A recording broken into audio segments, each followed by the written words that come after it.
Hello and welcome. This is Death, Sex, and Money Zoom edition. I'm Anna Sale, and today I'm talking to writer Michael Arceneaux, and I'm so glad he's here with us. His first book was the New York Times bestselling essay collection called I Can't Date Jesus. It came out 2 years ago, and Michael was on the show not long after that. It's about growing up gay in a Catholic family in Houston. His new book is called I Don't Want to Die Poor, and it's also fantastic. So we wanted to have him back on the show. This new collection is about how he graduated from Howard University back in 2007 with 6 figures in student loan debt. Then the Great Recession hit, and that debt has shaped his adulthood and the writing career that he has built in the years since. And right now, with so many young people graduating into similar circumstances and uncertainty in the economy, we figured it'd be a good time to have Michael back to check in with him. And he is joining us from his apartment in New York City. Michael, hello, and congratulations on Hey, your new I book. so happy to be back. Thank you. I don't recommend releasing a book during a pandemic, but it's a great opportunity all the same. We're grateful. Well, you know what? Here's something that we didn't get to do before. I didn't get to look at your face when I interviewed you I before. So know. this is a new opportunity that the pandemic has brought to us. And a lot of these Zoom interviews that we've been doing on Death, Sex, and Money, we don't do them live. So we get to cover up all the messy connection issues. So if we do have any messy connection issues and you're watching live, you might see them.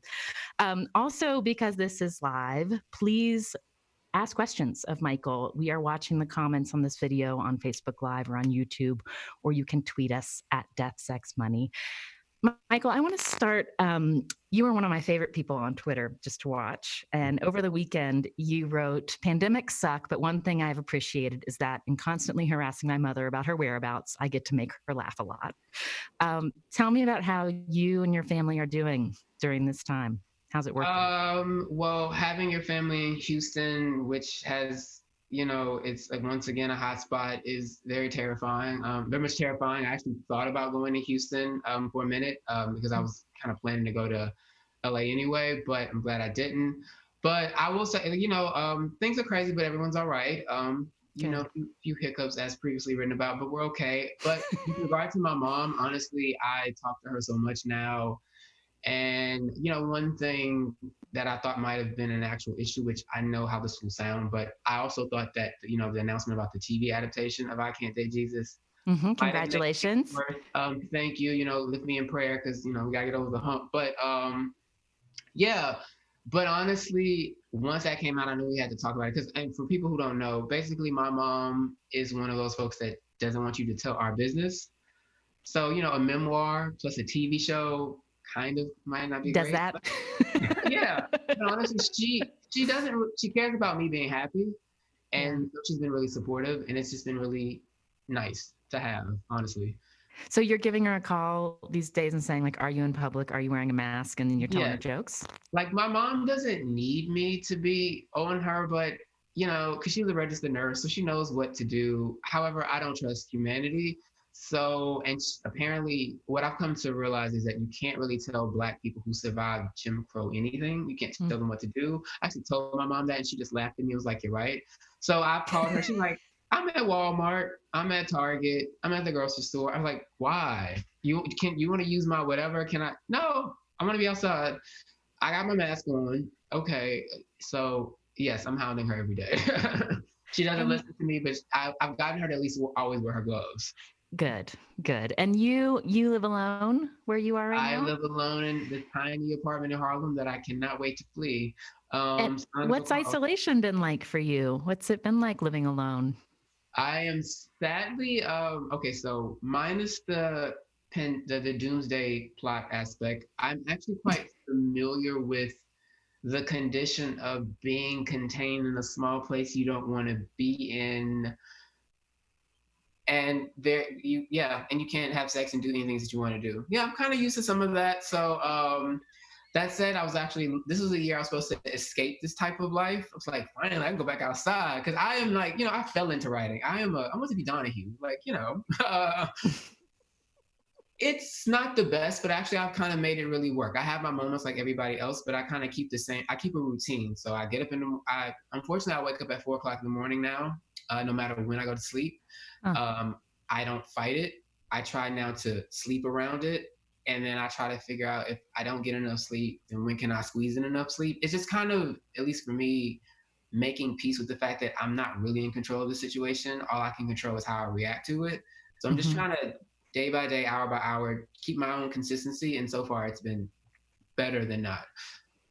So you write a lot about money in your new Yes. book, but I want to, before we talk more about the book, I'm curious what you've observed about how your spending habits have changed while you've been in isolation or spending this time in isolation. What have you noticed?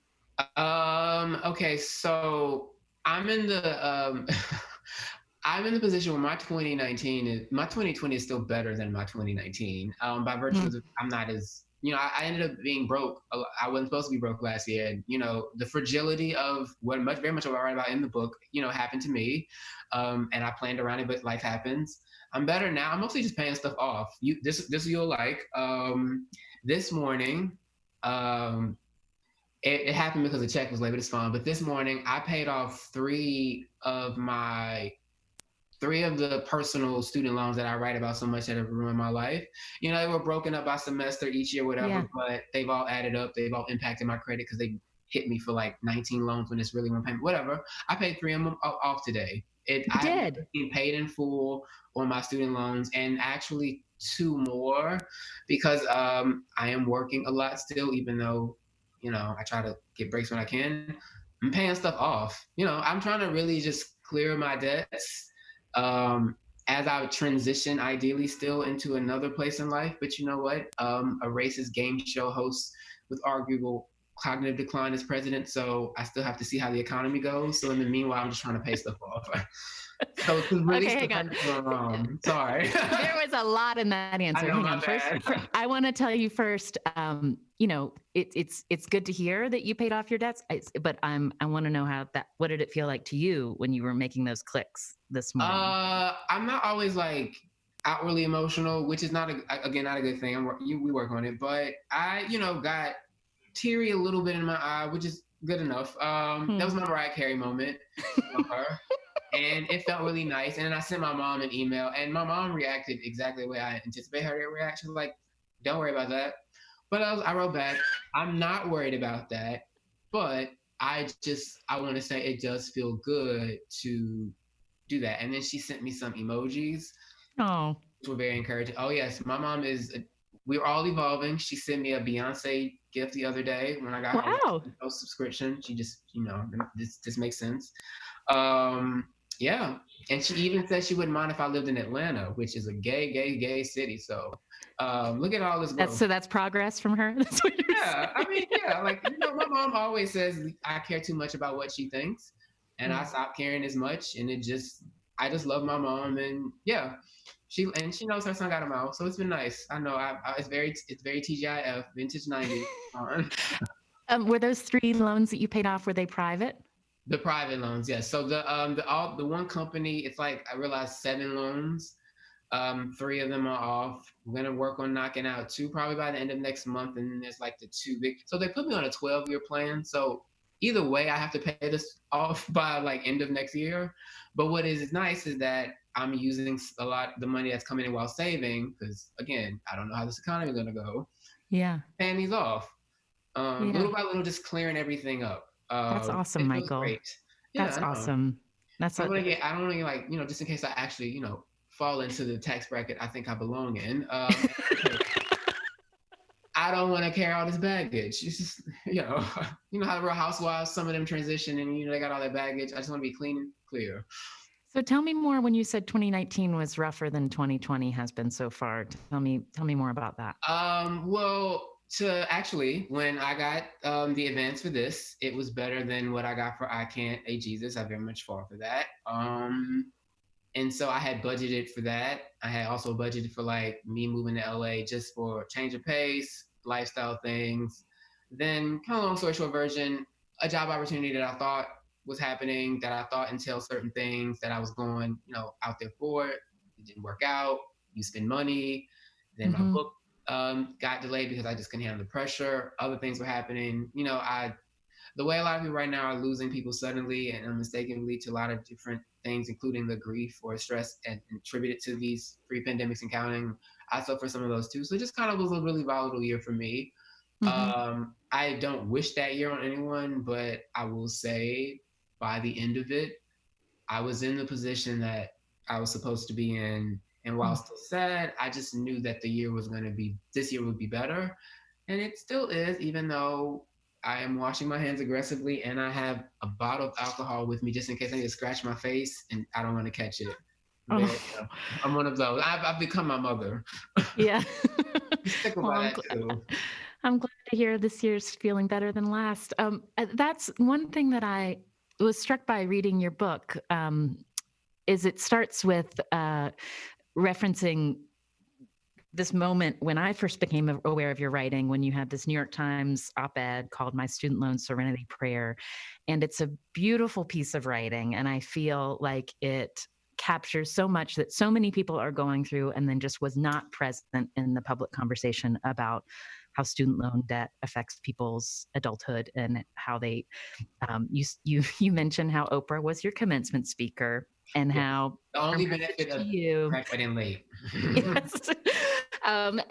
And then you have the piece ends in the New York Times with this, I've come to this place of peace with my student loan debt, basically. And then you write in your book, like, actually, that wasn't really a place of peace. Like, tell me more about I that. was so naive. So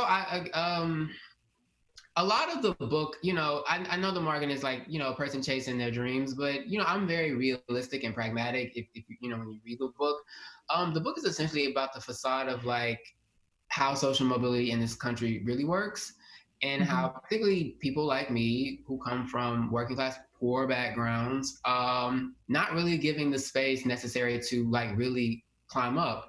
And if you do, again, in my case, it took me basically $100,000 in debt for me to arguably have the basic, you know, perks that maybe somebody white middle class can get by virtue of not having to carry like the same baggage I do.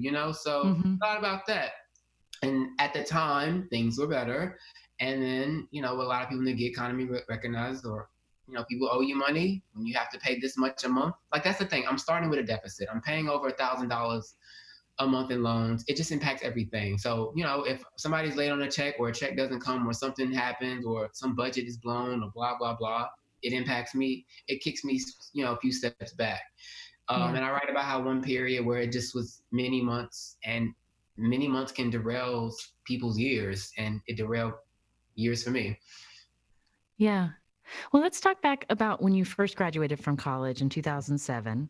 Yeah. And it's before Lehman Brothers falls, but that was soon after. The Great Recession happens. You have Media this was falling already. yeah, things were starting to fall apart. It was before the big collapse.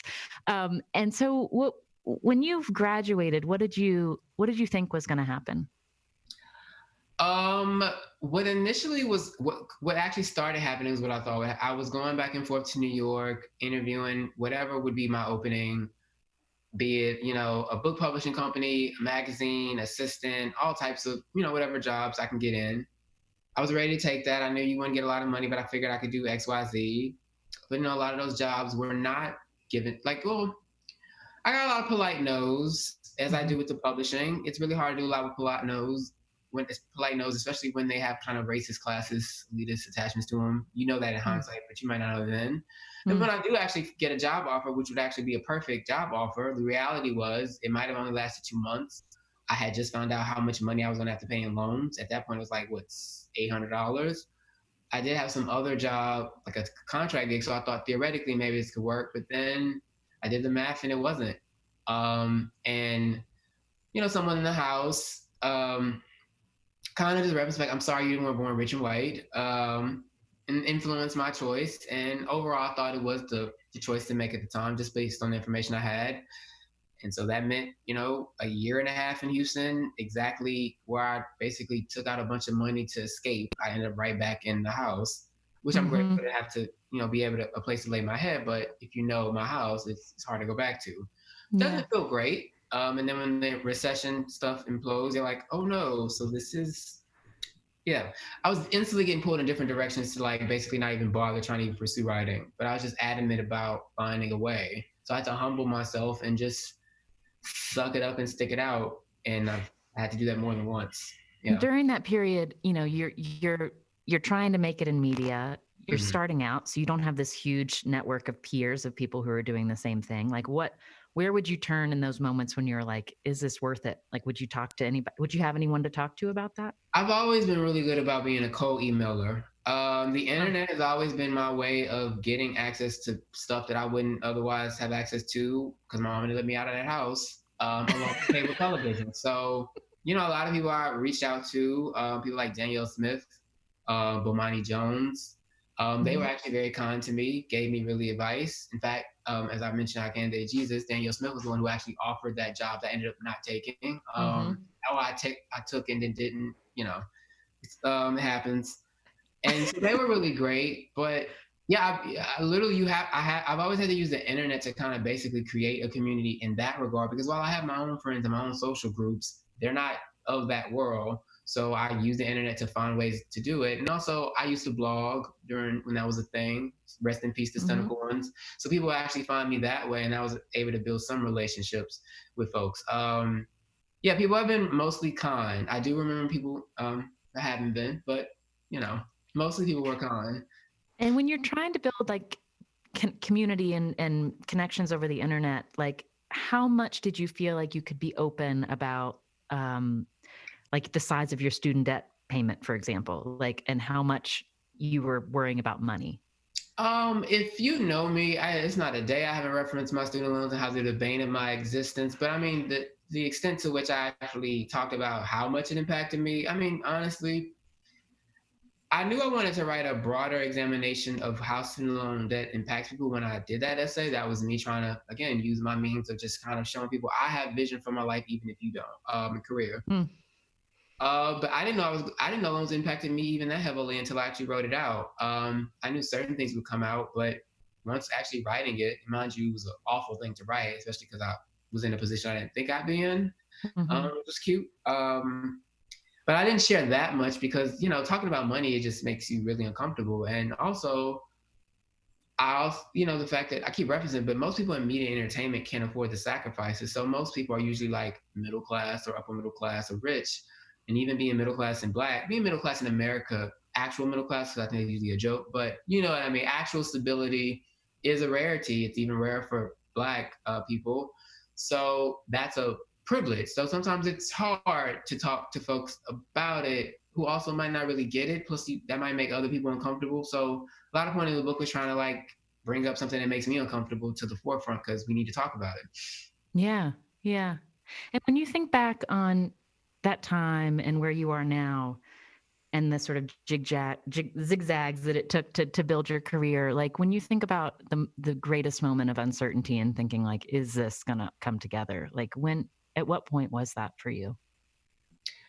Um, it depends. I guess as far back as like 2014 when how can I put it? Some yeah, I don't even go there, but it's basically like there were opportunities that probably would have really changed the trajectory of my career as I had planned that did not happen for reasons that were not of my control and that derailed my career. So I really had to do a blunt assessment. And then even last year, when in spite of being becoming a New York Times bestselling author, and announcements come, but like things had been official for a while, even just kind of the negotiations and also like it going longer than usual. A lot of uncertainty even last year, and people were literally dying on me. Like my uncle Terry that I write about, and I don't want to that poor, tells me to quit bullshitting on the internet and go write TV, film, in his very particular way. Um, I questioned even last year. I had to really be like, do you need to think about doing something else in spite of even this? That was more temporary than the last time. I do have a faith in myself. I eventually shake it off. But the fun. I gotta put. I don't mean it's an egotistical way. I very much think I'm a star, but I also think in a lot of ways I know plenty of people who are stars who never get to become stars because becoming a star, whatever you want to call that, or be really successful, is not necessarily contingent on talent.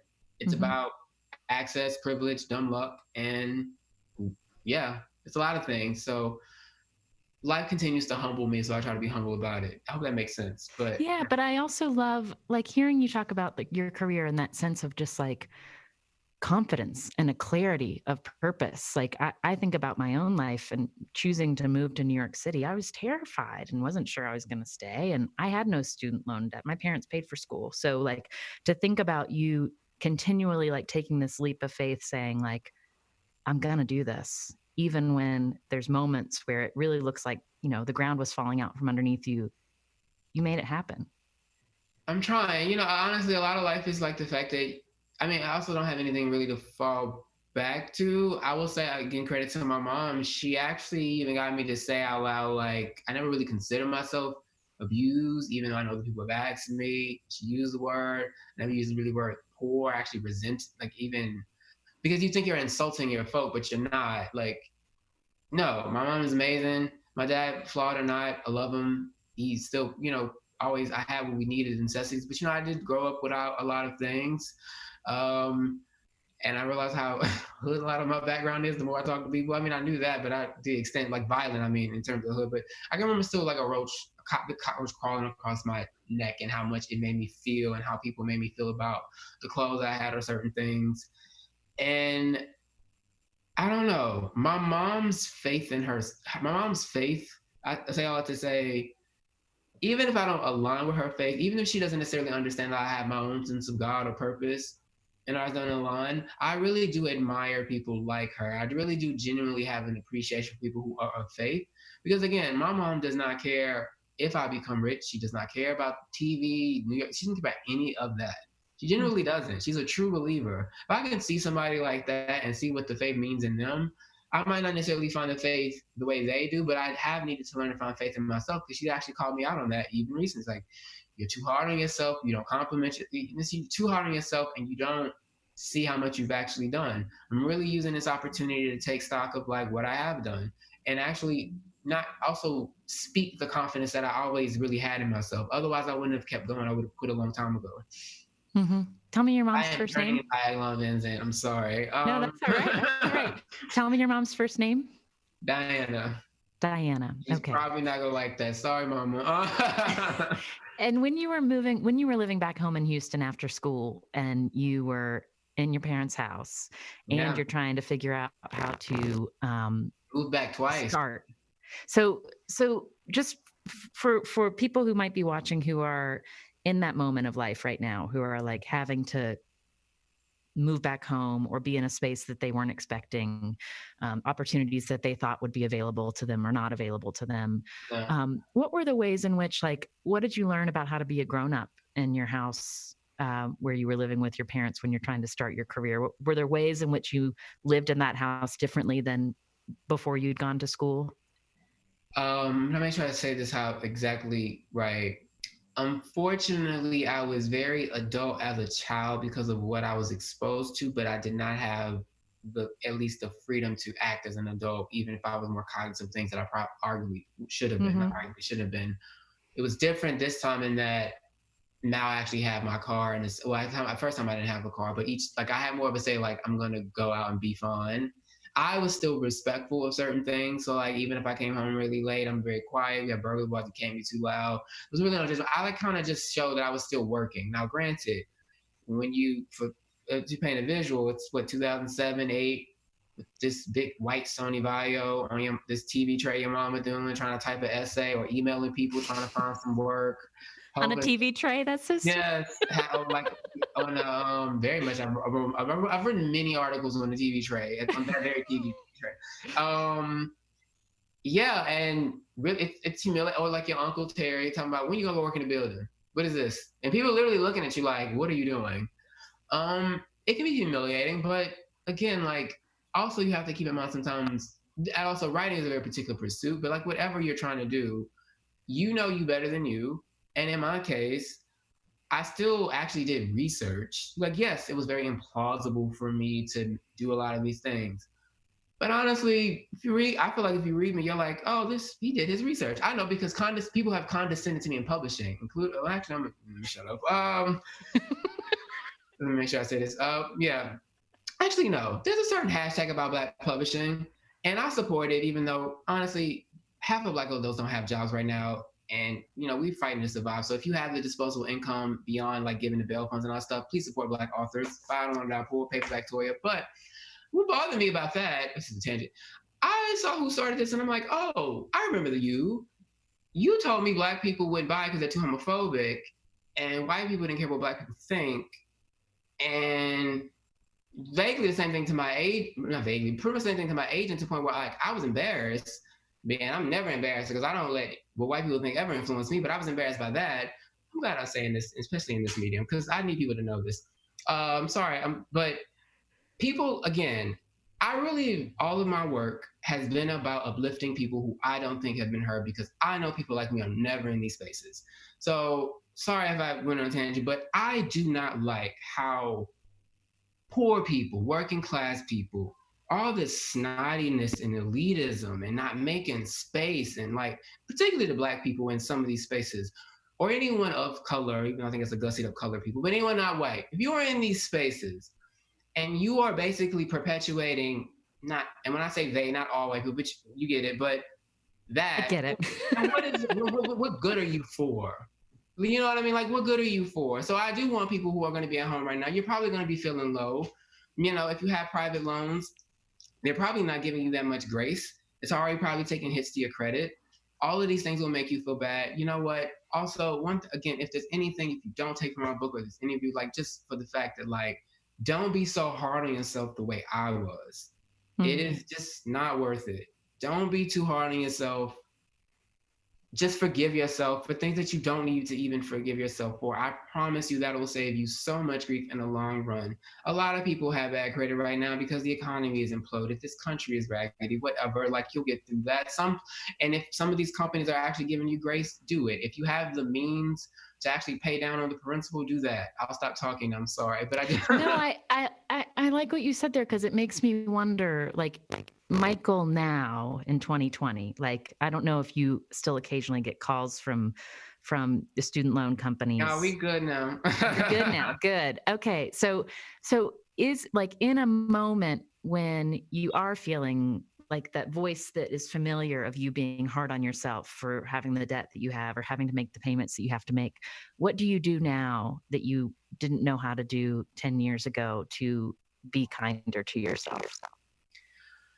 Somewhere along the way when I stopped being my version of really religious, I really didn't replicate that faith in myself. And I'm not all churchy, but I actually think I do believe in God. I think that's an affront of God in and of itself to not really have that much faith in you. God gave us discernment.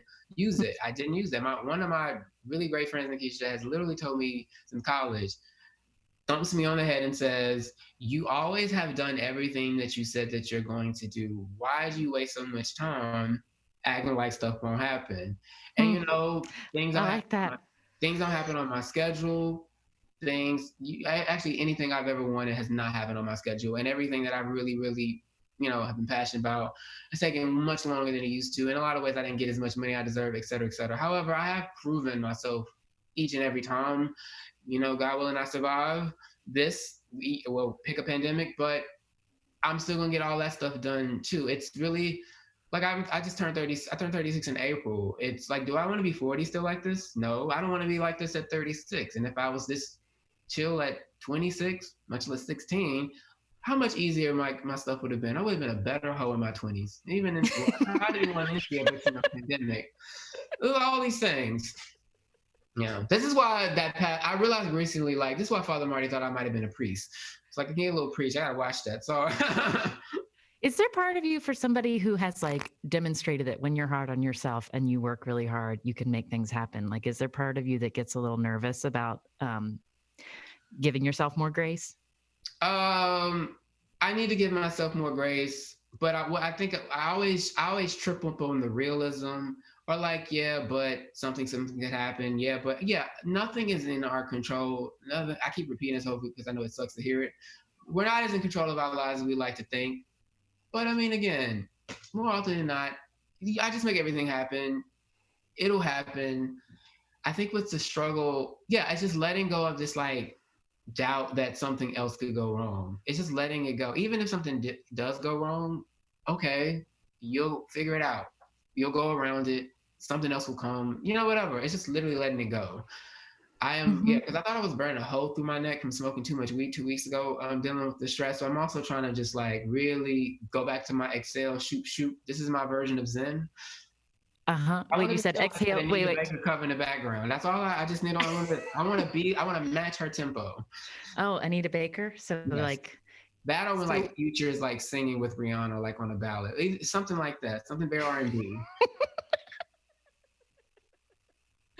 I mean, you write about like this, your sense of time. It's something that kind of comes up a lot in your writing. Like you write at one point when you were an advice columnist for Grinder, you write in your book about your advice to someone was like, you're not in charge of how this happens. We're not in charge of the time. We all develop in our own time. And then you also write at a different section of the book about the pressure you felt in your 30s to reach a certain point because this feels like a pivotal moment for either you're going to create more opportunities for yourself as you get older Yeah. and your earning potential, or you're going to sort of not. So I just, when we talked about age the first time we talked, I remember you had a little shock of a moment when you realized how old you'd become, and now you're 36. So how do you think about time, and how do you think about I guess thinking about that moment, like that fork that you envision with your 30s? How are you thinking about that right now? I'm still surprised I'm so old. I'm not even old, which is like I'm just ridiculous. My 30s aren't what I thought they would look like, but I also didn't know I would go through two great recessions, hopefully Yeah. not depression, and all these, like I didn't know all of that stuff that's happened. I only went by what I thought like life was at the time. I hopefully, like for me, I'm learning to just readjust your idea of what things should be based on actually how your life is going. If hopefully that make like sense. I just mean that based on all factors involved, how do I feel today? Am I happy? Do I feel Mm-hmm. more secure? Do I worry about as much stuff?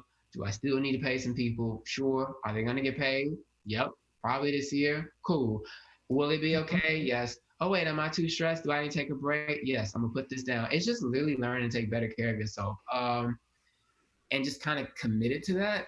But the thing about like I will say in the book, I admit my mistakes of sometimes allowing my financial position to think like maybe I don't have, um, I didn't necessarily deserve certain things. But Mm-hmm. at the same time, I just wasn't really ready for that. Now it's just another excuse. And now I know not to do that, not to psych myself out. It was a mistake. It happens. But as far as like queer people in general, it's also realizing like, look, we're judging our lives by heteronormative standards without giving any of the benefits of heteronormativity in this world. So why am I punishing myself that I'm not like this person who had literally what you dated at 15? Oh, now you're getting married, took you 15, 20 years. I literally just started. I haven't put like, I'm still getting accosted in interviews, I say with love, about not blowing people enough. So I'm still like on my journey. You be on your journey, I'll be on mine. And I'll You know find what? I'm not going to I'll accost you find about that in this interview, Michael. I'm going to you let are. that go. I'm not going to. Oh. You. Well, no, this is a myth. I don't want to dispel this. Like, look, I'm a selfish with it, but that doesn't mean I'm not like I wouldn't do it or like great at it. Because actually, I could think of two people off the bat I would, but maybe three. It's not gonna Maybe happen. three. I'll put that out there. Okay, I'm going to pivot right now Okay, to a I think we question that should. came in. To a question that came in from Facebook. This is from Lene, and she says, "What items or experiences, wants, not needs, will you always find a way to buy because you just got to have it or do it?" Oh, not to turn into the strategist, but Recess makes these CBD drinks, pomegranate water. I'm not even like, if I can just say it like this, I'm not really a sparkling water type of bitch, but they're lovely. They help with Hmm. focus and ginseng. So I have a caffeine thing. It's not good. I love those things. They're $5 a pop. I just ordered another case from whatever today, and I didn't have a coupon code this time like the last week. But you know what? I deserve You that. paid full price. Yes. And We gotta what's get it a sale called? in this economy, huh? What's it called? It's Recess, the pomegranate hibiscus, the CBD drink. I love that. They're not paying me. They should. And then there's a place, CajunGrocer.com. I can't go back to Texas. I was doing it case by case. I thought maybe I could fly, see my mom outside for 20 for few. Oh no, I'm not going to Houston. So I ordered alligator meat last week, some boudin. Uh-huh. I got an air fryer, so I cooked that. Things that like nourish me and make me feel nice. Since I can't, I'm not going there. I Oh, had the that's misfortune nice. of the first 2 weeks of March and being LA, New York, and New Orleans, Uh-huh. and just watching people not behave in either of the city. And no, you So can't wait, see. when do you have your pomegranate CBD drink? Is that like an end of the day, end of the workday, closing your laptop kind In of the thing? morning, 'cause it's supposed to help Okay. with memory and focus. So sometimes if I'm like doing my routine, which is, I used to wake up at morning Joe o'clock, again, 4 in the morning. Mm-hmm. Once I actually am up, if I'm like smoking weed and listening to Karen Clark Shear's Bomb and Gilead or Chloe Haley's new album, Megan Thee Stallion, Light Skin Keisha, etc., then I'll have it with that, with my water. And then if I need another boost, but I don't want caffeine because it's too late, then And you have it again. and sometimes I put Casamigos in it, but not really. Doesn't you just need to drink it. Do you put it in a glass with ice? How do you I drink it? do. Yes, just because I don't trust cans anymore. And I actually stopped eating last year. I just living in New York. You see people, they're nasty. I'm like, nope. So I'm not going on the subway again. Not to disparage the subway, but I mean, well, I can disparage the subway. Wait, you're done with the subway? That's Oh, a I'm bold done. choice. My mom told me to try go on. I was like, girl, if I lived in not girl, ma'am, if I lived in Tokyo where they, the Japanese respect, cleanness a little bit more. Sorry, Americans, we need to do better. No, I'm not getting on that. I am moving to Los Angeles still. I'm figuring that window out. Basically, by the end of flu season, I will not be here. I need to get a spacesuit and goggles for the flight, but I'm out. Mm-mm. Uh-huh. I love the way you look. I am so serious. I will have a spacesuit and goggles. Maybe this was the Vandross t-shirt too, but yes. Suit and goggles. Okay, I've got another question for you. This is from Monique in Leeds, England. And she is asking, how have you learned to tune into what you're needing and taking time for yourself without burning out?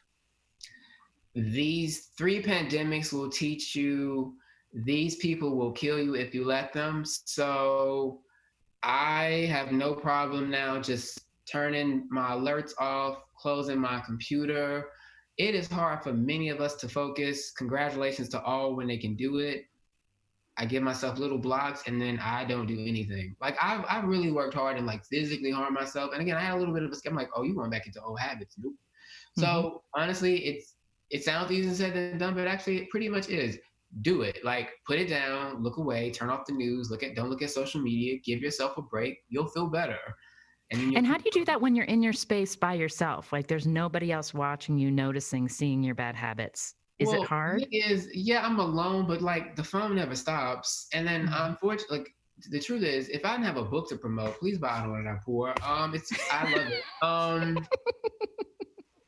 But I wouldn't be on social media as much other than like skimming for the news, maybe seeing like if I need to listen to a bop, look at cute men or friends, hey girl, like, and then go about my day. It's annoying. Like that's what I like about being in California. I'm on the internet less and I feel better. Mm-hmm. How much are you outside right now? Do you leave the apartment? Yeah, I kind of have no choice. I like have to take out trash and like I now go on runs. I love to run outside, but I just never did in New York. But I walk to Morningside Park. It's way too much of a militarized police presence, but I digress. I run up the steps. I run like little things like that. It makes me feel good, so then I can, earn the cookie or empanada by afterwards, or not, because I'm trying to be healthy. But it's really calm. Like for me, going outside and just giving myself a break and disconnecting, it's really, really helpful. So when you think about your health, I want to talk a little bit more. You mentioned your Uncle Terry, and he passed away last fall. Is that right? Yeah. How do you think about just what was that like for you to lose him? Let's talk about him for a minute. Well, what was interesting is he's the one that told me not, stop. He insulted Spike Lee, get into TV, and when I was in Vegas with for a Janet Jackson concert, I had already bought a ticket months before things got a little rough. And I ended up having miles from credit card debt that I used to get there, which was like, That's good. That's and working the system. yeah, but also I was around like two really good friends, but people who were in much better position than me, and I just didn't realize it would get that bad. And then literally while that was happening, I ran into one of the producers of the movie adaptation of I Can't Date Jesus. Uh-huh. When I'm like, whatever. And then I got a call from my mom about that. I didn't get to say goodbye. I didn't know the cancer was so bad. I didn't know he was in such a bad state. It's really sad to continuously lose many Black men that you know and love. Not so much to like poor habits, it's an unfair and unjust healthcare system. We're celebrating Juneteenth this week. To me, that holiday always speaks to the cruelty of American racism and white supremacy in general, particularly the Texas-sized version. I can't think of anything more cruel than how Texas treats Black people so often. No, beyond just, there's Houston and there's the rest, but it's voter suppression. It's no investment in healthcare. It's all of these things that create the climate where, like, even people like me are prone to die. Like, even now, I don't have that good union healthcare yet, but we almost there. But let's say, God forbid, I got contracted with COVID. Yeah, sure, I have insurance. Not the best insurance anymore based on the way Obamacare works. I'm more likely to die. All those things that we've been talking about might not matter. So I have to be extra careful while still wanting to be human because I am alone all the time. I do get lonely. I am used to being alone, but I'm also really human. So it's kind of, I've just been taking cautious risks, if anything, I'm doing to like feel better. But it's not lost on me. Like when I think about my Uncle Terry, like my other uncles, that, it's easier for me to die for one reason or another. If not from a police officer on the wrong day, this country and the many traps it sets for us up to essentially die. How old was your Uncle Terry when he died? You're gonna have me do his 60s. I'm early 60s. Because he's younger than my dad. I'm gonna mess up the year, but my bad. You won't mind. I say you're lower 60s. I ain't down. He'll be all right. Well, I'm sorry for that loss. Thank you. I appreciate it. Yeah. We got a question from Julie, and she's wondering, like you were just talking about the traps that this country sets for Black people. How are you feeling in this moment as people are in the streets? There's a lot more sort of frank and honest conversation about how the experiences of Americans differ a lot based on how they are perceived and defined racially by others. How are you feeling? I am bewildered and encouraged that after 400 years and 3 recent pandemics, that white people have collectively decided, hey, we really should do something about racism. And I don't even mean that disparagingly, but like it's kind of, day to day, basically I have to deal with all my grief and anger. Like I woke up this morning, 4 a.m. Oh wait, who else got hurt? Who else got killed? Wait, we might have a war over there. What's going on? Like literally within 60 seconds, your whole mood can be disrupted. So there's that, which is why it's important to look away if you can. But then, when I saw Vidor, Texas, a sundown town, which you travel through if you're going between Texas, Louisiana, for a lot of people from Houston, like you really just one toe out of that, me included. That is a place I'd never stopped. I wouldn't stop in the daytime. I won't stop now. In fact, when I saw that they had a Black Lives Matter, I joined in the course, like, don't go there, it's a trap. And them doing a Black Lives Matter rally, like even me being able to break that news to my mom and show her the pictures, that is mind-blowing. That is encouraging. That said, I still am really obviously frustrated and angry. And yeah, I believe in the people on the streets. But I would say I even went to a visual for Breonna Taylor recently, and personally, it reminded me of how like you could just feel the energy of the cops and them looking for a reason, them hovering over us. And I immediately remember one, I've actually just been worried about protests about Corona because honestly, but I admire everybody that goes out there and thank them. But being even at that visual was very triggering in that I realized like I really have been treated like this all my life. Like I knew this, but like my high school that I described and I don't want to die poor as like people thought it was a prison. We were treated like prisoners. I am of the wave of children when the cops start flooding the schools, have bases. they didn't do anything. They just treated us like we were prisoners. And I know for a fact, my elementary school principal is now a registered sex offender. My mom always felt something about him. And the first time he made the local news, right after I went to middle school, she said I knew it. Now I've since seen writing something recently. He's a registered sex offender. I can think of plenty of teachers at my high school that was screwing students, a relative, whatever,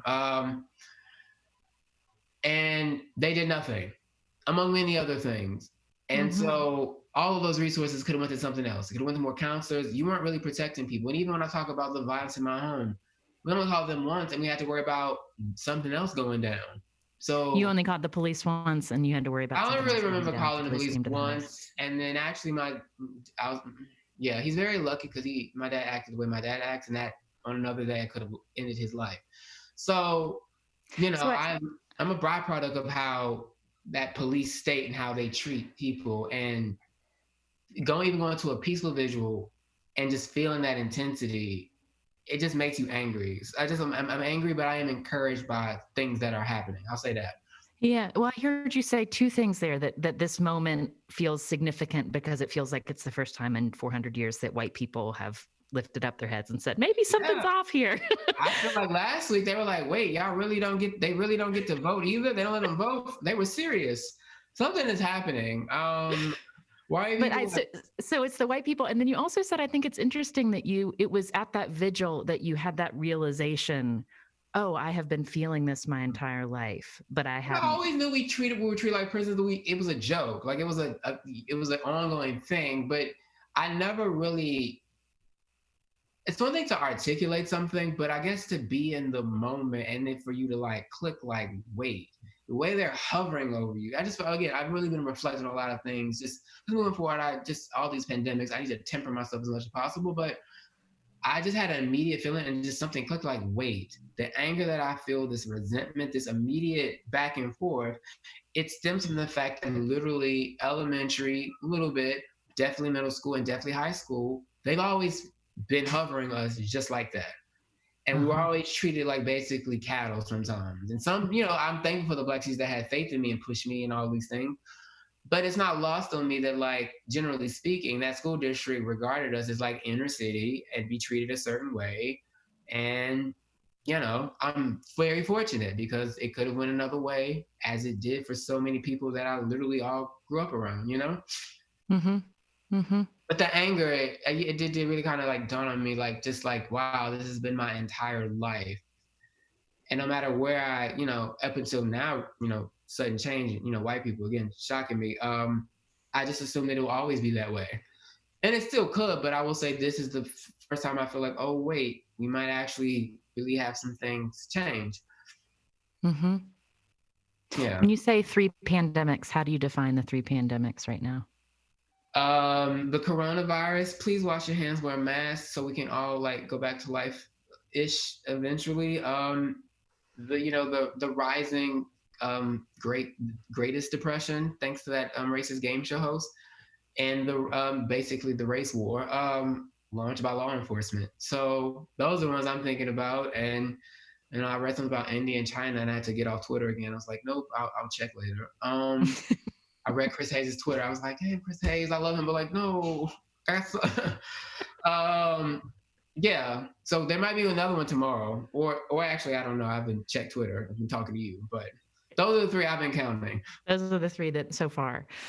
When you came up with the title of your book, I Don't Want to Die Poor, how long did you sort of linger on that?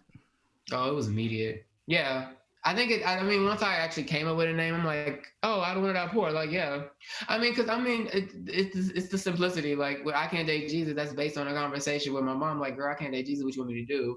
And I don't want to die poor is very much just the sentiment of, yeah. Because for me, at least, if I die poor, as I write in the thing, the way the laws are currently structured, like, if I die right now, didn't have any money to leave my mom to pay off the remaining balance, she'd be on the hook for that of my private loans. You can't discharge that debt the way you can others. So that's it kind of speaks to that. Yeah, one day I'll work out all these things about my titles going back to my mama, but as of now, she's great material.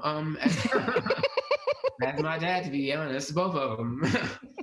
Gotta pimp this trauma out. That's what capitalism taught me, apparently.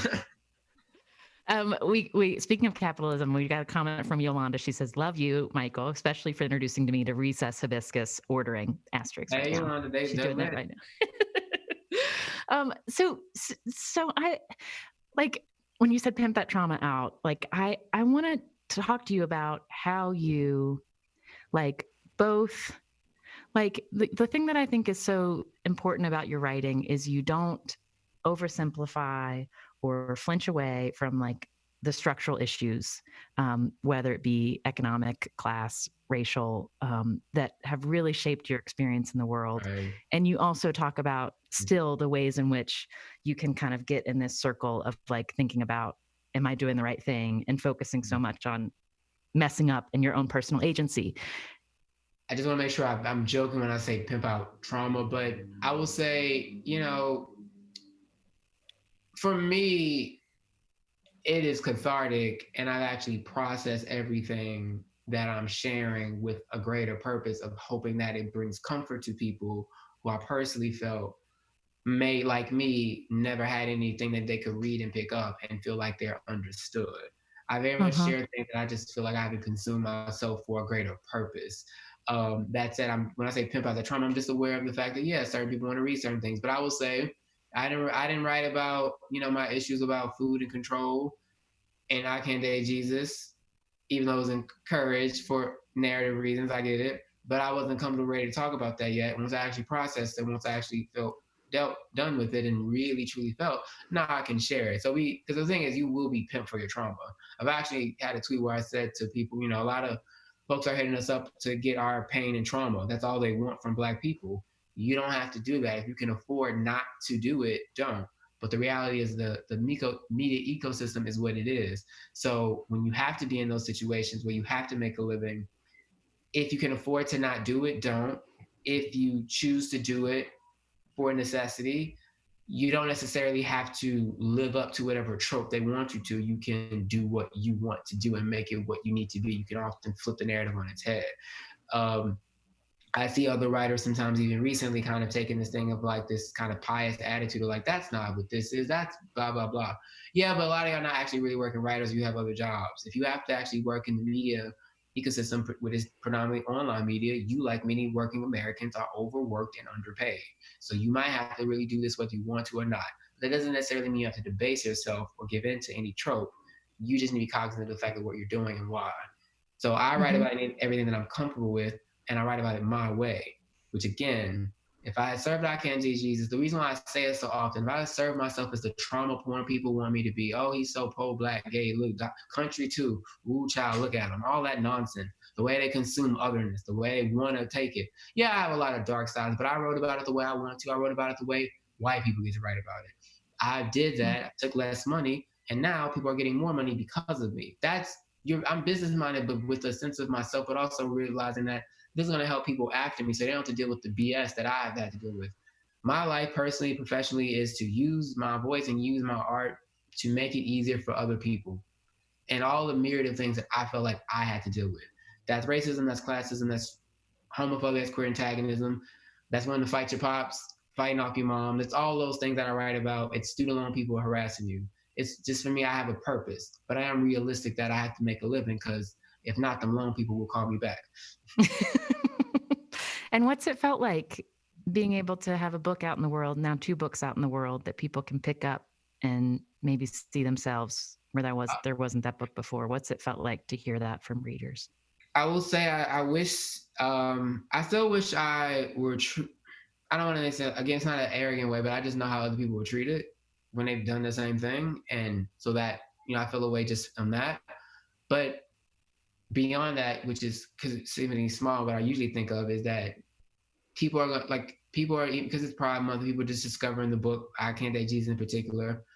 Again, reminding me I'm old. You're on list. You're on Yeah, lists right now. You're on Pride lists. You're on Black Writer lists. You are. there's like these young folks, and I feel bad. I forgot to find the email. Like they're teenagers now, really hitting me up and feeling so happy, or people in their early 20s who are now actually in that place where most straight people get to be in their teens. Yeah. Who look to me and really love the book, and they love the way that I wrote it because I was just really frank about everything and wrote it my way. and it's relatable to them, that makes me feel really good. And I actually have continued hope that only more people are going to find my books. So that's comforting, especially when I have to deal with like other things. But people are receiving my books the way I intended. And that actually makes me really happy. Mm, It makes me feel like I did something right. mm, that's nice. Like It is nice. when you're sitting there with your laptop open, thinking about what you want these words, what work you want them to do in the world, to know that you made that happen is. Writing is awful and it makes me usually grouchy. But if I'm usually really, really grouchy when I need to be, someone will pop in with like a really nice message. It's kind of like life's way to like dump you back into your perspective to not, do that. So it is nice. Yeah. Tell me about like when you talked about closing your laptop when you need to have a little space. What do you do besides grabbing that hibiscus pomegranate drink? What do you do when you're like, I'm doing something that's going to feel really good, that's going to feel joyful, and I'm going to do it right now by myself in my apartment? What do you do right now? Honestly, sometimes it could be anything from like, I used to hate home workouts like most people, but I have a kettlebell mat and some dumbbells. That actually helps me relax. Sometimes it's watching. Did you just look over at them? Yeah, I did. Saying Yeah. that, looking part, I go right there. Watching Keanu Reeves kill people in John Wick movies, really Uh-huh. comforting. The Shears, because apparently I'm obsessed with Ken Clark Sheard now on like apps. Honestly, I stopped watching movies because I find myself not be able to focus as much unless I'm like in a theater. Really just been watching movies, Mm-hmm. watching TV, stuff that's not too heavy, something that doesn't make me focus too much, just things I can really enjoy. It's going outside. It's often like, again, getting cookies from like Levon Bakery or tacos, after this. It's just little things that I feel like, oh, well, will boost me up. And then sometimes it's just laying there and letting music go, or just like, practicing, my stripper moves in this apartment because my knees are still my knees are still good, and as all these lofty plans I talk about TV, that's all cute, but again, that man is president. So if Sweet Potato Saddam blow it up, I might have to strip. So I gotta make sure I keep it tight. So hey, I'm doing all of those things, and it brings me joy just in case. And like dance moves in front of a full-length mirror. Only if I was stripped, well, whatever peeps, like we do. Everybody got to do what they got to do to survive. I'm not above nothing. I don't judge anything. I actually might have fun with it, bring out the thought, whatever. But I'm all those things, anything I just feel like will chill me out. Yeah. What's your like go-to press play jam today? Like what is It's the just, song? and okay, so I love Kalani's Water, the Savage remix. Obviously, I'm very obsessed with Chloe and Haley. Now they can cuss because I love that. I love this before I was rooting for them, but like I need grown folk shit. Obviously UGK sometimes. Megan Thee Stallion, a rapper named Light Skin Keisha. She's actually not light skin. I don't get it, but really wonderful person. She reminds me that I too want to rap. So all of Huh? those things. Mm-hmm. Uh-huh. Yeah, so Vlada Ray. Oh, Bomb and Gilead, Claire Clark. That is my shit. Like literally smoking weed with, and so I can do it, sober too. But sometimes I just get high and let her sing. It's amazing. She was on Jimmy Kimmel last week singing it, and I feel closer to God. I don't know about everybody else, but I genuinely feel closer. It's not actually not joking. Like it really calms me. Mm. Yeah, because I'm not going to church, but that's it. That's God your knows my church. heart. Yeah. My Yeah. mom doesn't approve of any of this, but she'll be all right. Probably not even Diana. Mrs. Shear, but Shear. I'm sorry. Love the song. Love you. Michael, we are almost out of time, but I want to thank you for turning on your computer and talking to all of us during your afternoon I today. hope I have lived up to the purpose of this, but I've had an amazing time. Yeah, it's really nice to talk to you. It's so fun. I want to end because I just want to picture when we all get to go outside, feel safe moving around, when you picture your life in Los Angeles, like what's the words to the vision board right now? What's the life that you picture when you leave New York? Hadn't really. I live in a space that is deserving of that represents all the hard work I put in. Hmm. I'm with my friends like Andre, Jan, and Mock. Hey, girl, at a restaurant just sipping. Going on hikes and shit in the dispensary afterwards. I'm driving around blasting the music I love because I miss driving. And I know whatever mountain of work I have is stuff that I'm passionate about. and then being debt free and having that real sense of freedom. And I very much want to live that out in real, like for real. And I trust that it still will happen. So thank you for having me back again. Of course. Let me thank the people who helped make this happen, the team Yeah. at the Green Space, Sachi Ezra, Cam Tompkins, Ricardo Fernandez, David McLean, and Jennifer Sendro, the Death, Sex, and Money team, Katie Bishop, Annabelle Bacon, Affy Yellow Duke, Emily Botine, and Andrew Dunn. Our show is Death, Sex, and Money, wherever you get your podcast. And go buy Michael's book, I Don't Want to Die Poor. It is good. It is a good read. And Michael, thanks again for some of your time. It's fun to talk to you. Thank you for having me. Thank you for blurbing my book. I really adore you. I'm so glad we got to talk again. Thank you for having me. Okay, take care. We'll be in touch. Bye. Okay, bye bye.